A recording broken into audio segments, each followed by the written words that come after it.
Hello all and welcome back to another video of True Leaders Grow Here.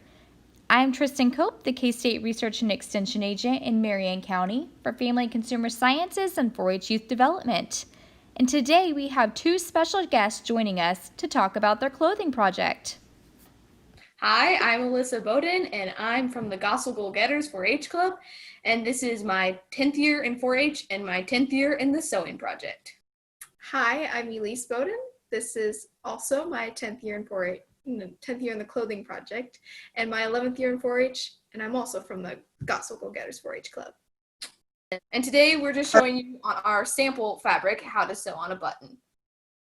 So you'll first take your fabric, and most of the time it's going to be like double layered, so I have folded it in half, so then you have both the sides of the fabric.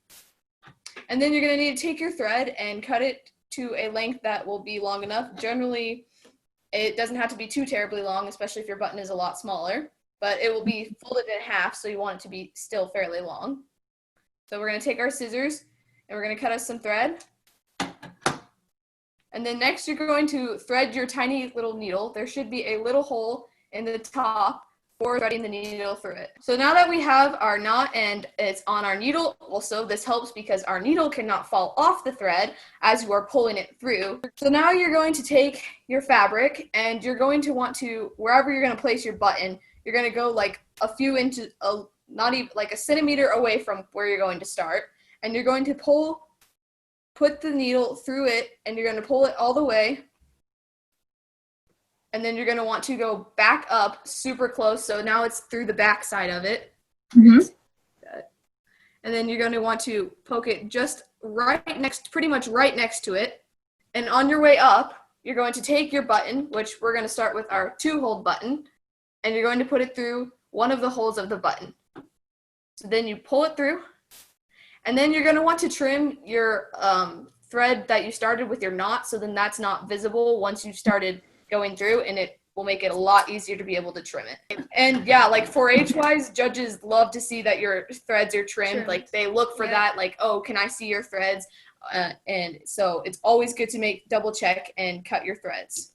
So now that we have our button threaded through, we're going to take it across and go to our other small button hole that's right next to it.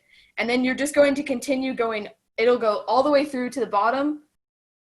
So now I'm poking through the other back side, and I'm going to pull it.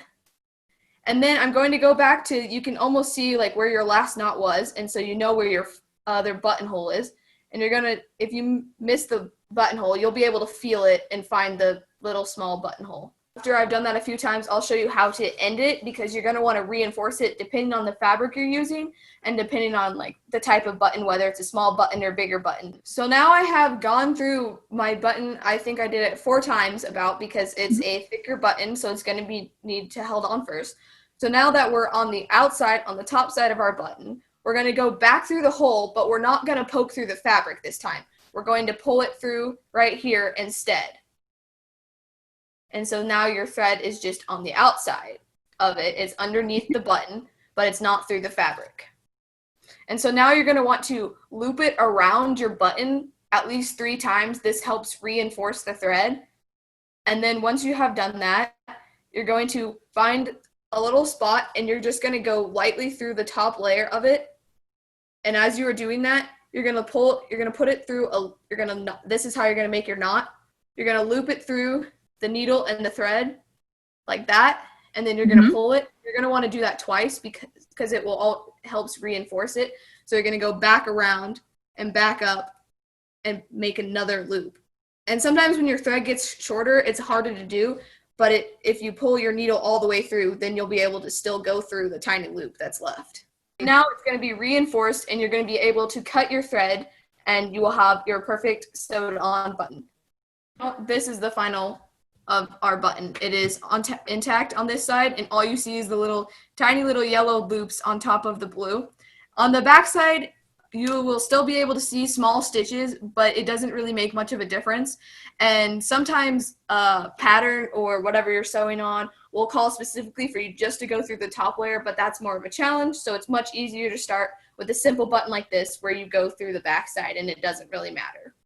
And like you're smaller or you're taller, you can adjust that for yourself. Whereas like usually if you go shopping, that doesn't always happen. Sometimes something might be way too short, but then if you get a bigger size, then it's way too big. So yeah, I also really enjoy that because finding stuff that I actually want to wear, like especially if it's dress clothes or something, I'm gonna find I can sew it myself, and I can design it, and I can figure out exactly what I want, and it will fit me perfectly, and it's just suited for me. And so that's always a really great thing about sewing my own clothes.